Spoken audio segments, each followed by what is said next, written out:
법원이 미네르바로 알려진 박 씨의 구속은 정당하다며 변호인단이 낸 구속 적부심 청구를 기각했습니다. 박영회 기자입니다. 법원은 8시간여의 검토 끝에 미네르바 박모 씨의 구속은 정당하며 계속 구속 수사할 필요가 있다고 결정했습니다. 심사를 맡은 서울중앙지방법원 허만 형사수석 부장판사는 허위의 통신을 했다고 의심할 상당한 이유가 있고 범죄의 중대성을 고려할 때 박 씨의 구속은 적법하다고 밝혔습니다. 박 씨 글이 허위 사실이 아니었거나 최소한 사실로 믿을 만한 정황이 새로 나와 사정이 바뀌었다는 변호인의 주장에 대해선 구속될 당시 밝혀진 내용이거나 구속 여부에 영향을 미치지 않는 내용이라고 일축했습니다. 오늘 결정에 대해 박 씨의 변호인단은 허위사실 유포만으로 구속하는 건 부당하다며 강하게 반발했습니다. 적부심과 기소 전 보석 청구를 아울러서 했는데 그 전부를 또 기각해버린 거 대단히 유감으로 생각하고 법원의 신뢰에 상당한 금이 갔다고 저는. 오늘 오전 신문을 받기 위해 법원에 나온 박 씨는 다소 초췌한 모습이었으며 구속때와 달리 아무 말도 하지 않았습니다. 신문에서 박 씨는 자신의 사회적 영향력이 큰 줄 잘 몰랐다고 진술했으며 280여 편의 글 전체를 자신이 썼는지 잘 기억하지 못하고 있다고 변호인단은 전했습니다.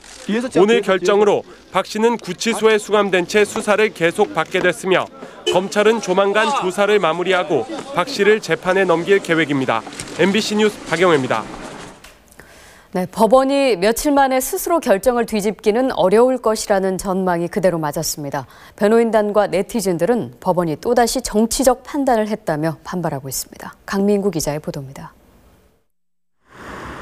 구속 적부심 재판부는 닷새 전 박 씨의 구속영장을 발부한 영장전담부의 판단을 그대로 받아들였습니다. 박 씨의 허위사실이라고 못 받고 사안의 중대성이란 표현 대신 범죄의 중대성이라고 더 강한 표현을 썼습니다.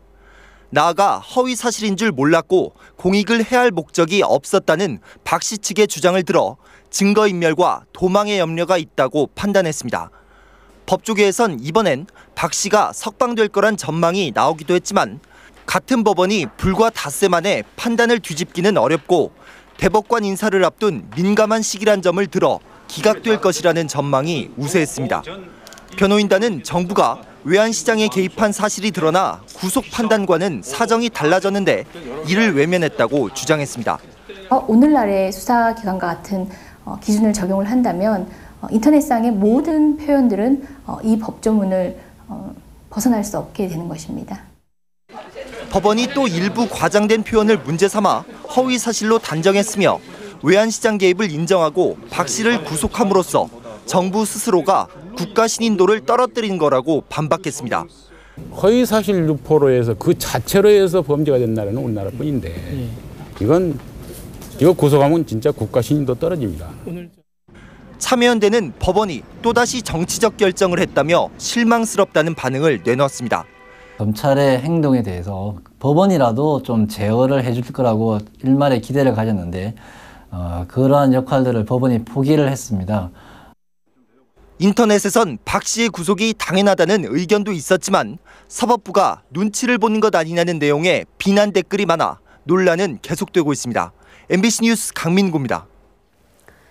휘거나 접히는 컴퓨터, 또 팔찌 휴대전화, 이제는 상상이 아닌 현실이 될 것 같습니다.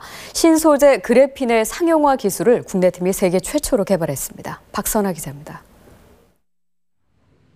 셀로판지처럼 얇고 투명한 휴대전화. 부드럽게 휘기 때문에 둘둘 말아 손목에 팔찌처럼 차고 다닐 수도 있고 접은 걸 펼치면 곧바로 컴퓨터 모니터와 텔레비전이 됩니다. 이런 상상 속의 휴대전화가 멀지 않은 미래에 가능해질 것으로 보입니다. 꿈의 신소재로 각광받고 있는 그래핀 덕분입니다. 그래핀은 탄소가 육각형 형태로 연결된 벌집 모양의 평면 구조 물질입니다. 현재 반도체 소재로 사용하고 있는 실리콘보다 전자 이동 속도가 무려 100배가 빠르고 매우 얇지만 접거나 잡아당겨도 안정된 전도 특성을 유지합니다.